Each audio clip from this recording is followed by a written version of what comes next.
Hi, നമസ്കാരം. അങ്ങനെ വഖഫ് bill പാസ്സായിരിക്കുകയാണ്. വഖഫ് ഭേദഗതി നിയമ ബില്ല് പാസ്സാക്കില്ല എന്ന് പറഞ്ഞ് കോൺഗ്രസും കമ്മ്യൂണിസ്റ്റും വാശി പിടിച്ച് അവസാന നിമിഷം വരെയും അവർ അതിനുവേണ്ടി പോരാടി. എന്നാൽ BJP അവരുടെ വാക്ക് പാലിച്ചിരിക്കുന്നു. അവര് വഖഫ് ബില്ല് ഭേദഗതി ബില്ല് കൊണ്ടുവരുമെന്ന് പറഞ്ഞു, അത് പാസ്സാക്കി, അത് നടപ്പിലാക്കുകയും ചെയ്തു. അങ്ങനെ മുനമ്പത്തുള്ള ഇത്രയും കുടുംബങ്ങളുടെ വേദന അവർ മാറ്റിയിട്ടുണ്ട്.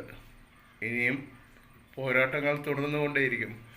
മുനമ്പത്ത് നിന്ന് തുടങ്ങിയ ആ ഒരു സമര ജ്വാല ഇന്ത്യ മുഴുവൻ കത്തിയത് കൊണ്ടാണ് ഇപ്പോൾ ഈ ഒരു വിഷയം ലോകം മുഴുവൻ അറിയാൻ സാധിച്ചതും അതോടൊപ്പം തന്നെ ഈ ഒരു നിയമ ഭേദഗതി ബില്ല് പാസ്സാക്കാനുമുള്ള കാരണം.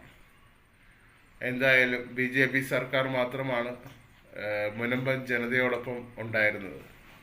അവർക്ക് എൻ്റെ ഹൃദയം നിറഞ്ഞ നന്ദി അറിയിക്കുന്നു.